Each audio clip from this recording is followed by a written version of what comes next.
Mercy, mercy, mercy, berachamim. Mercy, mercy, berachamim.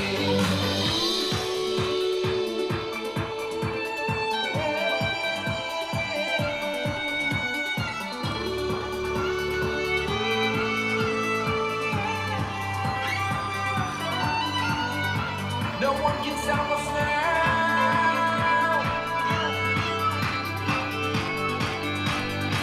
No one can stop us now. We're gonna bring it home. Good evening! How's everybody doing? We're starting a new album. We're going to work our way through it by the band Eighth Day. And with God's help, the guys from Eighth Day should be on Accidental Talmudist Live next week. You heard it here first. How's everybody doing? Let's light up the darkness. That song was called Bring It Home? Bring It Home. Bring It Home from the album Bring It Closer by Eighth Day. Who is with us as we get together to do a spectacular daf? Today's page, some very fundamental concepts. We've been sort of touching on them with regard to festivals and with regard to Shabbos, and now we're finally going to get into this very important principle of Shavut and what that means that the sages prohibited certain activities on Shabbos and Yom Tov, Shabbos and festivals, to preserve the character of the day. We're finally going to get into it and define what those prohibitions are and how they work. Who is with us today? James in Indianapolis, Nancy in North Carolina, Stephen in New Hampshire, Yehuda in South Carolina, Lucy in Minnesota, Christo in Lubbock, Patricia in Arizona, Paula in the Great Northwest, Melissa in New York, Alice in St. Clair with a couple emojis, Renee in Indiana, John in Maine, Patrice in Utah, Paul in Chicago, Sue Strauss in the house from Chicago. Paula loves the band and she's psyched that they're going to be on the show next week. You know, we never say what's going to happen for sure in the future, but God willing, it's supposed to happen. And Christo says he's been listening to music by Yossi Azulay. I am not familiar with that. I'll check it out. Stephen in Oklahoma and John in Maine. Over there on the YouTube side, Lynn in North Texas and Aoife in Florida. I'm not even going to do a little Torah before the page. There's so much to cover today, and it's so important and touches on so many areas of law that we've been talking about. So let's just get right to it. Where are we holding today? This is Daf Lamed Zayin, page 37, here in Tractate Beitzah, the 8th volume of the Talmud. These are the laws of festivals. We're in chapter 5. We're going to be discussing Mishnah number 2 in chapter 5 today and opening our discussion of Mishnah 3. We're on page 37. There are 40 pages in this tractate. So we've got a siyum coming up. If all goes well, it should happen on Sunday. So remember, Sunday evening at the regular time, 6 p.m. Pacific, we should be having a little celebration. Have a l'chaim handy, something to make a bracha on, so we can celebrate together the completion of Tractate Beitzah. I saw a report that in Israel, some egg company, Beitzah means egg, right? We started by talking about in this tractate what happens in egg that's newly laid during the festival. Can it be eaten or not? And so this egg supply company in Israel started printing on their eggs. Amazing, you can print on eggs. Something like congratulations to all the people who are making a siyum on Tractate Beitzah. So if you're in Israel, get one of those eggs. Okay. So where are we starting? So we're doing page 37 today, but we're actually opening on the B side of page 36, where Mishnah number 2 of chapter 5 can be found. Mishnah 2. Any act for which one is liable due to a rabbinic decree made to enhance the character of Shabbos as a day of rest. these decrees, this type of decree is called shavus or shavut, right? So this is a shavut, meaning rest, right? Shabbos or Shabbat, that word means to rest, right? It also means the seventh. And so shavus, right? Same root, right? Same word structure, is rest, the day of rest. And so these are prohibitions that they said these activities aren't, they don't fall within those categories of prohibited labor.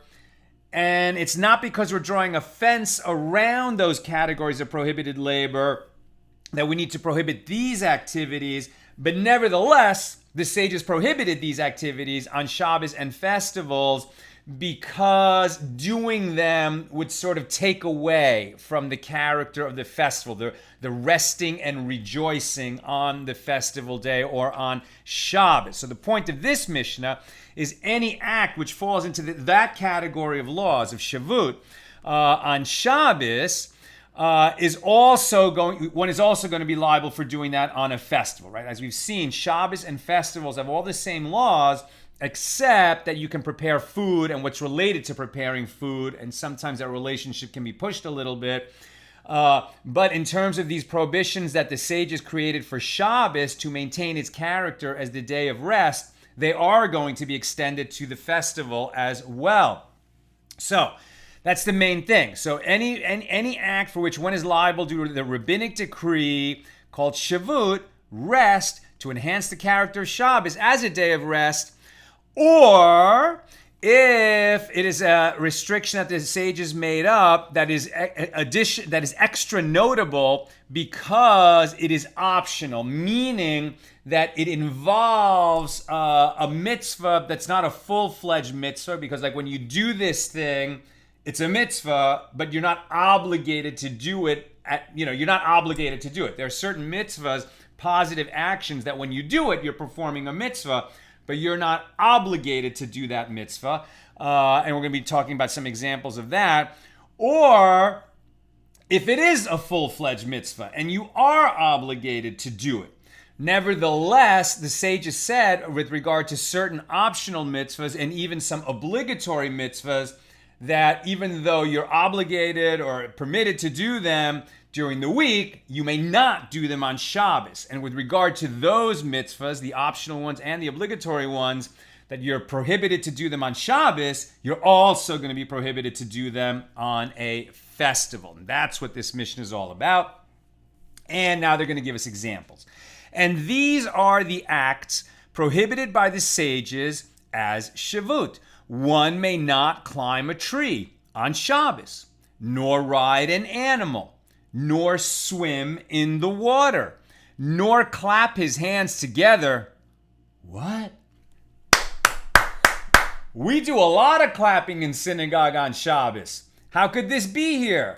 We will discuss it. Nor clap his hands together, nor clap his hand against his thigh, nor dance. Didn't we just dance like crazy on Simchas Torah? Was it last week or the week before? I mean, we were dancing like a storm. How is it possible that the Mishnah is telling us we cannot clap and we can't clap on our thighs and we can't dance? We know we can, we just did it. What's going on here? We're going to find out. And the following are acts that are prohibited on Shabbos and are notable because they are optional mitzvahs. And one may not judge, right? Not sit in judgment officially as a judge of a rabbinic court.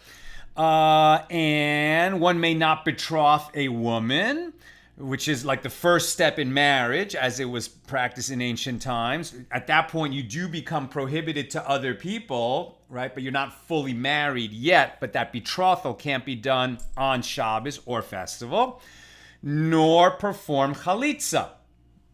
We talked about chalitza before.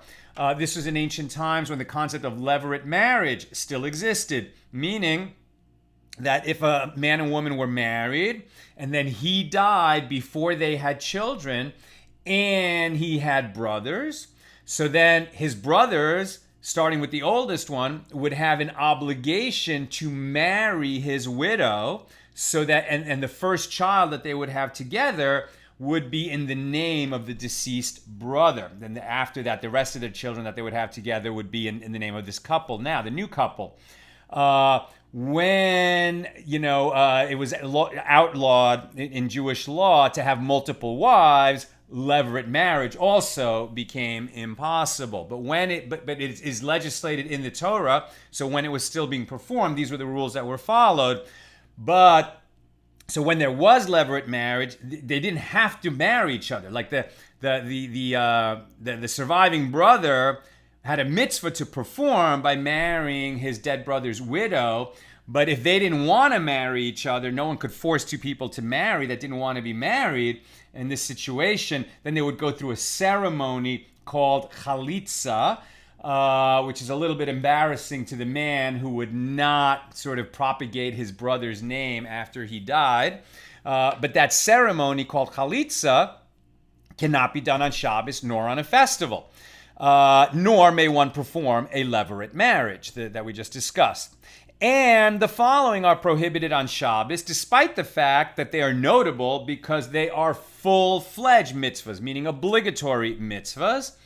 One may not consecrate, right? So if you have an obligation to consecrate something, like you have an obligation to bring like when the temple is standing, you have an obligation to bring a sin offering, for example, because you violated something. So you're going to set aside the animal or the amount of flour or some wine or whatever, or bird, a pair of birds, whatever it is that you might be consecrating to use as an offering. You can't make that consecration on Shabbos or the festival. Nor may you take a valuation vow. A vow is like, I will vow to contribute to the temple the amount of money that I am worth as a person. We're going to discuss that in another tractate. Nor consecrate objects for use by the priests or the temple, nor separate teruma and tithes from produce. We've talked about that a lot. We are not permitted to tithe produce on Shabbos or a festival. That should have been done before the festival began. Why is it not permitted? We've said that because it resembles weekday activities. But here it's being more specific. It's because it takes away from the character, the restful character of Shabbos or of Yom Tov. And that's one of the specific decrees the sages made. You can't do that. The sages spoke of all these acts being prohibited, even with regard to a festival. All the more so are they prohibited on Shabbat. And the general principle is there is no difference between a festival and Shabbat except for work involving preparation of food alone, which is permitted on a festival but prohibited on Shabbos. And as we saw, that gets pushed a little bit, right? Because Beis Hillel permitted us to carry certain things on Shabbos that weren't related to food preparation, but were similar to activities that were permitted because they were related to food preparation. Okay, that is the Mishnah. And before we get into the discussion, the Gemara on this Mishnah, we'll just read the halakha, where the law came out on this. It's basically what the Mishnah said, but with a little bit of nuanced adjustment. One may not climb a tree, even a dead one, nor may one ride on an animal, or make use of the animal, nor may one swim, not on a festival and not on Shabbat. One may not clap his hands. That is the law, although in practice, people do not follow this ruling. At least not when a mitzvah is involved. So clapping in synagogue as part of prayer and ritual life, yeah. Or, when we're singing songs that have a holy character, and that's why so much of Jewish music is actually setting the words of prayers and Bible verses and Psalms especially to music. So when you're singing them, you're actually engaging in Torah study in a sense, or in prayer. That's why it has that mitzvah aspect, and that's why it is permitted to clap along on Shabbos. So technically you're not permitted to clap your hands, but in practice people do not follow this ruling, at least not when a mitzvah is involved. See the Aruch HaShulchan, who relies on the opinion of Tosafos that the Mishnah's principle does not apply in all cases. One may not clap one's thigh nor dance, though the custom is to be lenient in regard to dancing as well, for the same reason. One may not judge nor betroth a woman, even if he has never married before, although some allow a first-time betrothal in order to fulfill the mitzvah to be fruitful and multiply. We're going to talk more about that. Following Rabbeinu Tam, the custom is not to do so, not to betroth on Shabbos or Yom Tov. One may not marry, nor perform levirate marriage, nor divorce, although some permit divorce by means of a previously written get, the bill of divorce, in extenuating circumstances when it can only be done on Shabbos or Yom Tov, but otherwise you don't do these things. There's no marriages on festival or Shabbos. No weddings. One may not perform chalitza, as we talked about, nor consecrate items, nor separate teruma for the priests, nor tithes, as the Mishnah states. With regard to Shabbos and festivals, all actions prohibited on Shabbos, whether because they themselves constitute prohibited labor, or because they lead to the performance of a prohibited labor, or because they are shevut, as we're talking about right now, are prohibited on festivals as well, apart from labors associated with the preparation of food. All right, now we get into the discussion of this Mishnah. The Gemara clarifies the reasons for each of these laws. One may not climb a tree. Why is it that we may not climb a tree, neither on Shabbos nor on a festival? This is a decree that was made lest one detach branches or leaves as he climbs, thereby transgressing the prohibited labor of reaping. So right away, the first example given, it's not really shavut, right? This is a rabbinic decree as a fence around the Torah. What are they protecting us from coming to violate?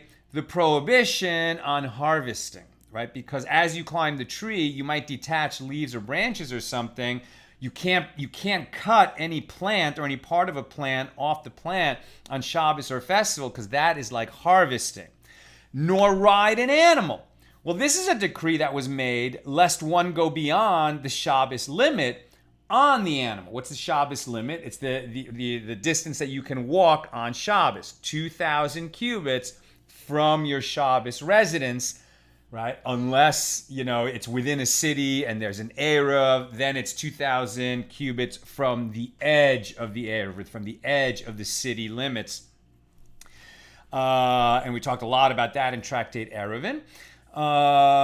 So why are they? So the first reason offered why you can't ride an animal on Shabbos, you might think, and maybe applies the same thing to drive a car, although there's other problems with driving a car as well. It is not permitted to drive a car on Shabbos. But one problem is you might go beyond your Shabbos boundary, beyond your Shabbos limit. Now the Gemara asks, can one then learn from here that the prohibition against venturing beyond the Shabbos limit, the 2,000 cubits from your dwelling, which applies also to festivals, is therefore a Torah law? The idea that you can only walk 2,000 cubits from the dwelling that we learned in Tractate Erevin, is that a Torah law or a rabbinic decree? Since they said, well, you can't ride an animal because you might come to violate the limit of going more than 2,000 cubits from your dwelling, it would seem like it must be that the 2,000 cubit limit is a Torah law, because they don't pass rabbinic decrees to protect us from violating rabbinic decrees. They only pass rabbinic decrees to protect us from violating Torah laws. So is this limit actually a Torah law? It is known that this question, is the 2,000 cubit limit by Torah law or by rabbinic decree, that is a matter in dispute among the sages. It's a matter of dispute among the sages. In light of this explanation of the Mishnah, this might be a proof that the Shabbos boundaries are of Torah origin. We don't want to say that since it remains in dispute. So rather, the Gemara gives a different reason for the prohibition of riding on animals on Shabbos and Yom Tov. It is a decree that was made lest one come to cut off a branch to spur the animal along. Right? So it seems more attenuated, like could we really not remember that we can't cut off a branch to spur the animal along?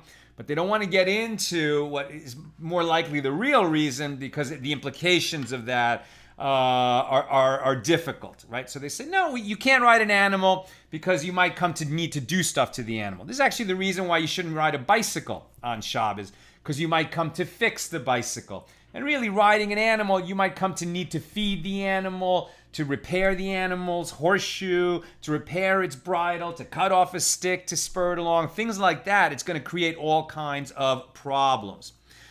Nor may we swim in the water on Shabbos or Yom Tov. Why? This is a decree that was made lest one make a swimmer's barrel. What is that? An improvised flotation device used to teach beginners how to swim. We might get in trouble if we go swimming, and we might come to fabricate a utensil to help us stay afloat in the water, and then we would have fabricated something new, and that's definitely violating a Torah prohibition. Other reasons were given for the prohibition on swimming when we discussed this in Tractate Shabbos, including that you might splash water from a private domain to a public domain, that you might dry yourself after swimming and come to wring out the towel, etc. At any rate, swimming not permitted on Shabbos and Yom Tov. Nor clap one's hands together, nor clap his hand on the thigh, nor dance. Why did they ever say this was prohibited in the first place? All of these are prohibited due to a decree that was made lest one assemble or put together a musical instrument to accompany his clapping and dancing. Once you start getting carried away with the clapping and dancing and making music, you'll think, well, let me make a improvise. Let me MacGyver a drum so I can play drums along with this, right? And now it starts to, now that you're drumming on the table, maybe I'll make a drum out of a box, and next thing you know, you've created a utensil on Shabbos or Yom Tov and violated that Torah prohibition. But as we've seen, that ruling has been very lenient, right? Because people do clap and sing, even in the most clap and dance, even in the most observant synagogues. But they don't play musical instruments, right? In the Orthodox world, they don't play musical instruments. We will bang on the tables, but you don't play a musical instrument on Shabbos or Yom Tov.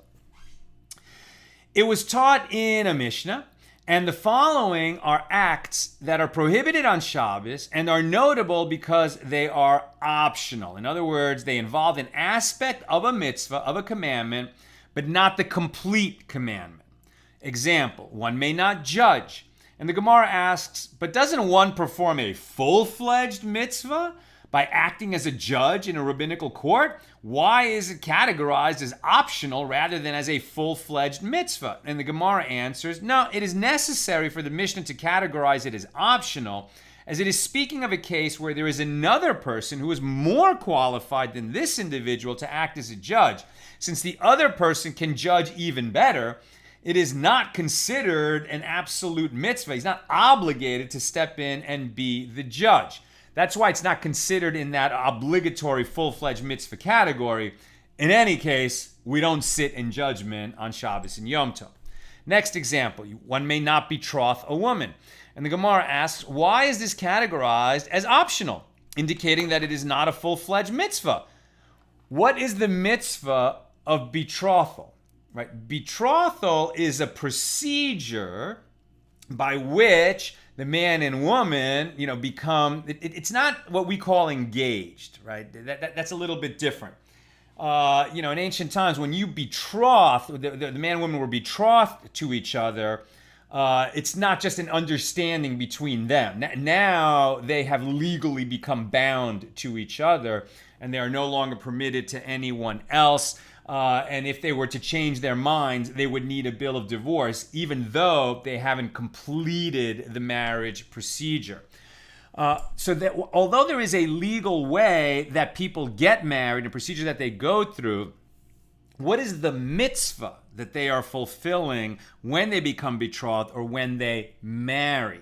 The mitzvah is peru urevu, be fruitful and multiply, right? Which we just covered in last week's Torah portion, the first Torah portion of the year. God said it to the fowl, the fish and the fowl during the days of creation. Then he said it again to the higher animals. He said it to the humans. And then in this week's Torah portion, the story of Noah and the flood, it is said again after Noah and his family survived the flood and come out of the ark. Be fruitful and multiply. You know, I have a personal teaching about this. It's not just multiply, right? Reproduce, have children, grow the species. I believe it also means to bear fruit in this world, to fulfill your mission, to give the world that which only you can give. That's how a tree bears fruit. But even if we just stick with the more standard traditional definition of be fruitful and multiply, how does one fulfill this obligation?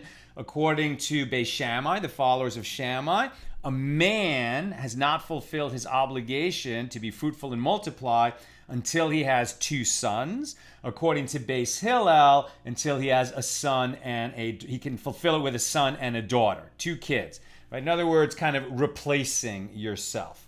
The mother and father replacing themselves. Why does Beis Shammai hold that you have to have 2 sons? Because Moses had 2 sons before he stopped having children. Why do Beis Hillel say a boy and a girl? Because what did God do when God created humanity? Created a male and a female. And so we learn from God on that.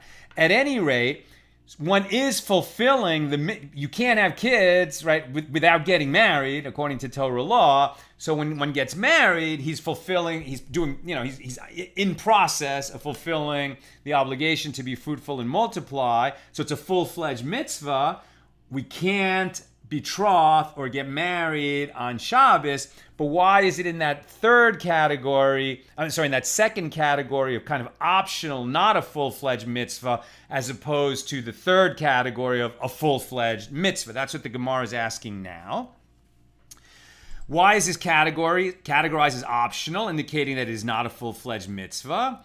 But doesn't one perform a full-fledged mitzvah when he marries, as this enables him to fulfill the mitzvah to be fruitful and multiply? And the Gemara answers its own question. No, it is necessary for the Mishnah to categorize it as optional because it is dealing with a case in which this man already has a wife and children, so that he has already fulfilled the mitzvah to be fruitful and multiply, and his betrothal of another woman to be his second or third or however many wives he's got is an optional act, and that's why it falls in that second category of optional mitzvahs, not full-fledged obligatory mitzvahs.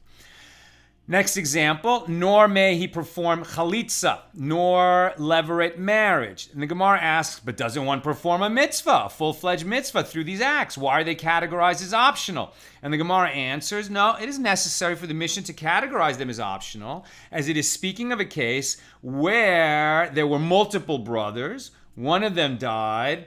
There's this one brother who could perform chalitza or the levirate marriage, Yibum, with his dead brother's wife, but there's actually an older brother, and the obligation falls to the oldest brother first. So this second surviving brother is not obligated to either marry the dead brother's widow or perform chalitza with her, and that's why this is considered an optional mitzvah. In any case, not permitted on Shabbos or Yom Tov, but it falls in that second category. The Gemara clarifies the reason for the prohibition against judging, betrothing, etc. on Shabbos and festivals. And in all these cases, what is the reason that they may not be performed? These are mitzvahs. These are commandments. Why can't we do them on Shabbos or Yom Tov? It is a decree lest one write down the proceedings of these acts in a document, such as the verdict of a judgment, the document of betrothal, a document testifying to the chalitza, or a marriage contract in the case of a levirate marriage. So again, it's not that they're really shavut according to this reasoning. It's not just because if we did them, we wouldn't be in the spirit of Shabbos or Yom Tov, where we just want to rest and rejoice and focus on our relationship with God, rather than engage in these activities that, even though they're mitzvahs, it wouldn't feel like Shabbos if we were doing them. Rather, they're saying, no, these are actually rabbinic decrees that are a fence around the Torah. If we engaged in these activities, we would end up writing things down. And writing is definitely a prohibited labor on Shabbos and Yom Tov at a Torah level. It was taught in the Mishnah, and the following, this is the third category, these activities are notable because of the full-fledged mitzvah involved in them, yet they are prohibited on Shabbos. One may not consecrate, nor take a valuation vow, nor consecrate objects for use by the priests of the temple. And the Gemara explains all these cases are prohibited because of a decree due to their similarity to commerce. These acts, which all involve the transfer of ownership to the temple treasury or to priests directly, resemble commerce, which is prohibited on a festival. So now here, it's much more that principle of Shavut, right? It is in commerce. If we were consecrating objects to give it to the temple, we're not selling to the temple. There is an exchange, but it's fulfilling such a holy obligation, but it's too similar to weekday activities that are commercial and involve exchange of goods. And so the sages prohibited doing that on Shabbos and festivals. And it was taught in the Mishnah, and one may not separate terumos and tithes. Teruma, right, the part of the first 2% of the produce that goes to the priests directly, or the other tithes, the next 10% for the Levites, and the following 10% for oneself to spend in Jerusalem during the pilgrimage festivals, or in certain years to give to the poor and disenfranchised. But you may not do that. You can't tithe. You can't separate tithes on Shabbos and Yom Tov. And the Gemara asks, is it not obvious that this is so? In doing so, one makes forbidden food, prohibited food, usable, right? Untithed produce may not be eaten. So if it was untithed when the festival began, that food was set aside. It could not be eaten during the festival. If you tithe it during the festival, now you're taking something that was prohibited because it was untithed, and you're making it permitted because you separated the tithes. You have actually you have transformed the character of that food, rendering it permitted. And so now the Gemara is arguing that resembles repairing something that was unusable and making it usable. And repairing is something we don't do on a festival, or Shabbos, of course. And so it's obvious. Why does the Mishnah have to tell us that we can't tithe? Couldn't we have learned that out just from the fact that it is prohibited to repair things? And Rav Yosef taught it is necessary for the Mishnah to teach this only to state that it is prohibited even to separate teruma in order to give it to a priest on the same day. One might have thought that since he is separating the produce, not in order to render imagine if you're tithing your produce, separating the portion from the priest, not in order to render that produce edible so that you could eat it on the festival, but rather just because you want to fulfill the mitzvah of taking that terum and giving it to a priest.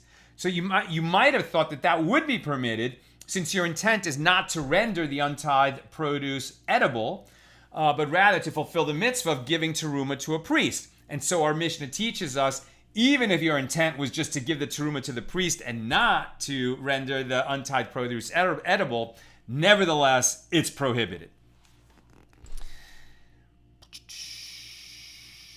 Where am I? And the Gemara comments, and this applies only to produce that had the status of untithed produce, and therefore was required to be tithed before the festival began. However, produce that became untithed now during the festival, what's the example of that? We can cook on a festival. We can bake on a festival. We can bake bread on a festival. When we bake bread and we make a sufficient quantity of bread, In ancient Israel, when the temple was standing and the priests were there, we would separate the challah, the portion of the dough, for the priest.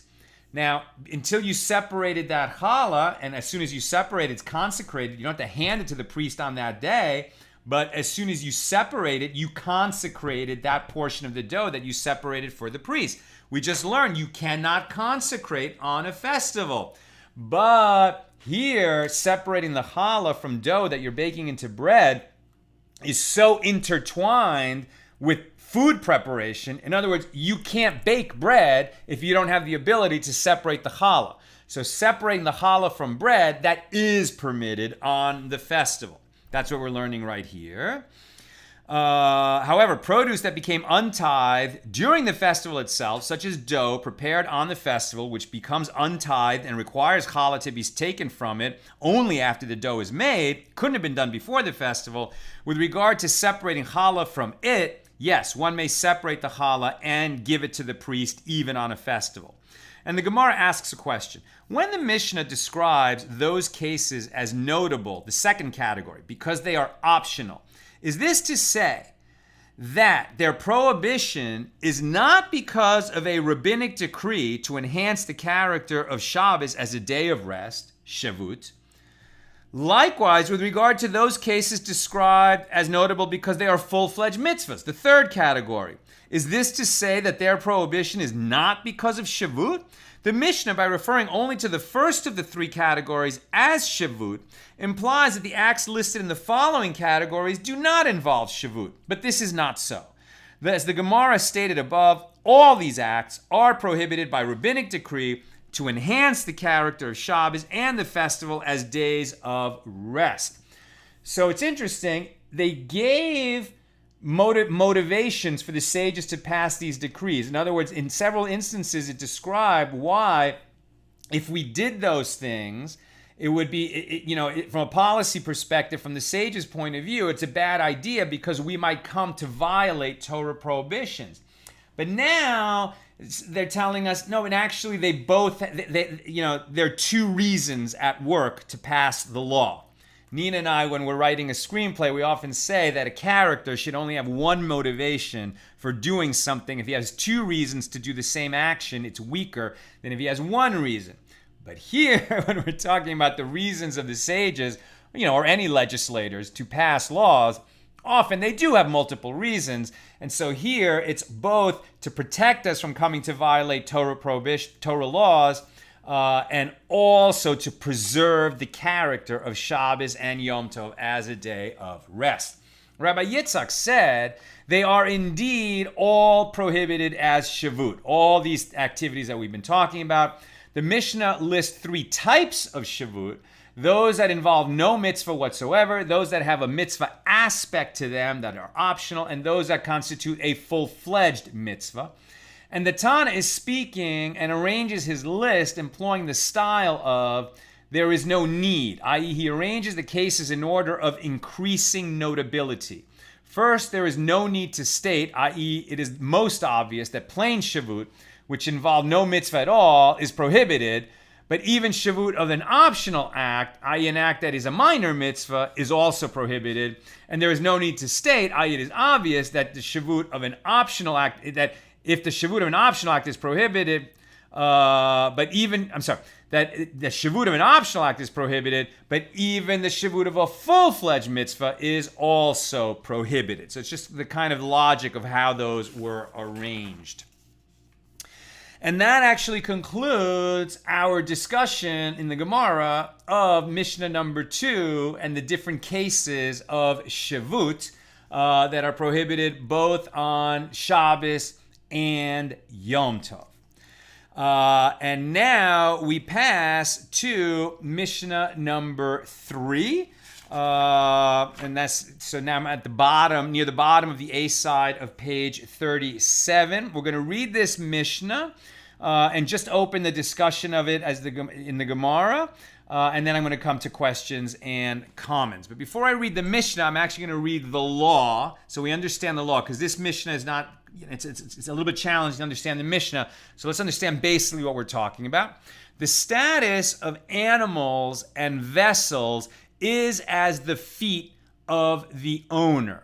It is permitted to move one's animals and vessels to anywhere that the owner himself may walk, but not beyond his Shabbos limit. So again, as we talked about in Tractate Erevin, how far can you walk on Shabbos? 2,000 cubits in any direction from the place established as your Shabbos dwelling. If you're in a city, then 2,000 cubits from the city walls. If you're in a place like LA, which has a massive Eruv around it where we're permitted to carry, so all of that is like a big private domain. How far can we walk on Shabbos? We can walk to the edge of the Eruv and then 2,000 cubits beyond that and no more. That's how far one can walk on Shabbos. This Mishnah is going to talk about what about our possessions. Obviously, we're not going to talk about our possessions, which are muktzah, and shouldn't be touched or moved at all, neither on Shabbos nor on Yom Tov. But when we're talking about vessels, utensils, that it is permitted, or animals for that matter, that it is permitted to handle them, to move them on Shabbos, how far can they go? I can only go a certain distance. So obviously, if I'm the one moving my objects, I can only carry them as far as it's permitted for me to carry.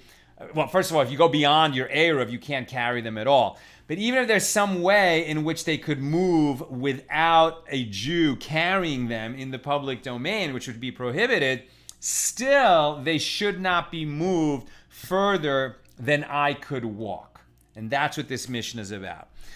The status of animals and vessels on festivals, this is Mishnah number 3, is as the feet of their owner, meaning that one's animals and vessels are governed by his own travel limitations on Shabbos and festivals. In the case of one who delivers his animal to his son or to a shepherd before the festival to care for it, these are as the feet of the owner rather than those of the son or the shepherd. There's exceptions to that. We're going to discuss that in a moment. But right, so here's this idea, right? Like, let's say that my shepherd has a shepherd's hut, like out in the places where he pastures them.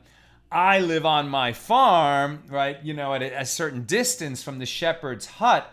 If I turn my animal over to the shepherd before Shabbos or the Yom Tov begins, the shepherd wants to walk that animal somewhere. Now, we talked about you can't lead an animal on Shabbos or Yom Tov. There's reasons for that. But what if the shepherd is not Jewish?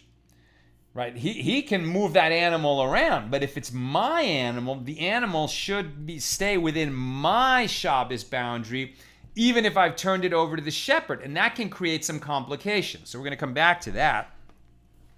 Vessels that have been inherited by several brothers. A father died. He left his belongings to a group of children. And these vessels have not been divided among the heirs, but are still owned jointly. If they are designated for the use of one of the brothers in the house, and the other brothers have no part in them, well, then these vessels have the same, boundaries as the feet of the brother who owns them, who those objects have been designated for, and they are subject to his travel limitations. And as for those vessels that are not designated for any particular brother, these are as a place where they may all go. They are limited by the travel limitations of every one of the brothers, as when one brother made a joining of Shabbos boundaries in Erev Techumen, and the others did not, right? So it's like now it can't go further than would be permitted to any one of them. So, you're kind of talking about intersecting circles like a Venn diagram, and the vessels might actually have a very, very small area where they could move. In fact, if the brothers are far apart and it's outside the boundaries of one of the brothers, then those objects can't move at all on Shabbos or Yom Tov.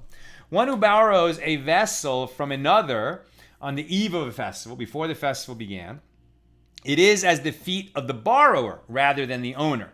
As when the festival began, the vessel established its place of rest in possession of the borrower. However, if the borrower borrowed during the festival itself, then that object, its boundaries are as the feet of the owner, the lender, because that's where they were established when Shabbos began, or when the festival began. Since at the start of the festival, its place of rest was established in the possession of the owner. And similarly, a woman who borrowed spices from another to put in a dish, or water and salt to put in her dough, these foods, i.e. the dish and the dough, which contain ingredients belonging to both parties, are as the feet of both of them. They are limited by the travel limitations of both parties. And Rabbi Yehuda exempts one from travel limitations in the case of water because it has no substance in the mixture and therefore is not considered connected to the original owner. When you hand somebody water, you no longer own it. You gave it to them. That's the Mishnah. Very close to done. Just two quick thoughts from the Gemara about this Mishnah. The Gemara asserts the Mishnah is not in accordance with the opinion of Rabbi Dosa. As it is taught in a Beitzah, Rabbi Dosa says, and some say Abba Shaul says, one who purchases an animal from another on the eve of the festival, before the festival began, even if he did not deliver it to him until the festival has begun, it is as the feet of the purchaser. And one who delivers his animal to a shepherd, even if he did not deliver it to him until after the festival had started, it is as the feet of the shepherd. Now that contradicts what we saw in the Mishnah. We said, well, he's going to turn it over to a shepherd. Well, that animal retains the Shabbos boundaries of its owner, even if especially if he turns it over to the shepherd after Shabbos began. But Rabbi Dosa is saying, no, actually, even as long as you agreed that you were going to give it to the shepherd before Shabbos began, then even if you give it to the shepherd after Shabbos begins, the boundaries of that animal are going to be according to the feet of the shepherd. That's Rabbi Dosa's ruling. Why? How do we square that with the law in our Mishnah? The Mishnah, on the other hand, teaches that an animal delivered to a shepherd remains as the feet of the owner, therefore apparently contradicting Rabbi Dosa. And the Gemara rejects that the assertion that this is a contradiction. And you can even say that the Mishnah is in accordance with Rabbi Dosa, and it is not difficult. La kasha. Here in the Beitzah, it is referring to a town that has only one shepherd. In that case, the owner knows with certainty before the festival starts that he's going to be delivering his animal to a shepherd. And which shepherd? The one shepherd that is in this town. And it's going to happen over the course of the festival. And therefore, the animal's place of rest is established as being identical to that of the shepherd. There, however, the Mishnah is referring to a town where there are two shepherds. Since the issue of which of them will receive this animal is undetermined when the festival begins, the animal remains as the feet of its owner. And the Gemara strengthens this assertion that the Mishnah is dealing with a case where there are two shepherds. The language of the Mishnah is also precise in accordance with this interpretation, as it teaches to his son or to a shepherd, suggesting that initially he did not know to whom he would give the animal, his son or his shepherd. And the Gemara concludes, indeed, learn from this that it is so. All right, let's go to questions and comments. And Google signed me out. Let me sign back in. How's everybody doing? You guys excited for Shabbos? Tomorrow, noon Pacific, the regular time. Yeah. Caroline Dobson Chavez. Nina, by the way, please consider videoing Sal making his special egg recipe, which he mentioned in his recent podcast, as it would be cool to try cooking it. Oh, you must be talking about the Danny Lobel podcast? Was that where I do like omelet style, but with fried eggs? I don't know. We recorded that before COVID. It's a long time ago. But sure, I'd be happy to do my egg recipe if I can just remind me which one it is. Bill, it is a quirk of the human condition, particularly because, as the late great Gentile sage Sir Terry Pratchett was fond of saying, humans are storytelling animals. That we find characters in fiction with multiple reasons less compelling, even though we find in our own lives that we are more likely to make a decision if we have multiple reasons. Very good. Exactly right. Commenting on what I said earlier, that Nina and I, when we're writing a screenplay, we like to give our characters one reason to do a strong action. And it's more compelling in narrative, when in storytelling mode. But in real life, often we don't do anything until we convince ourselves through multiple reasons.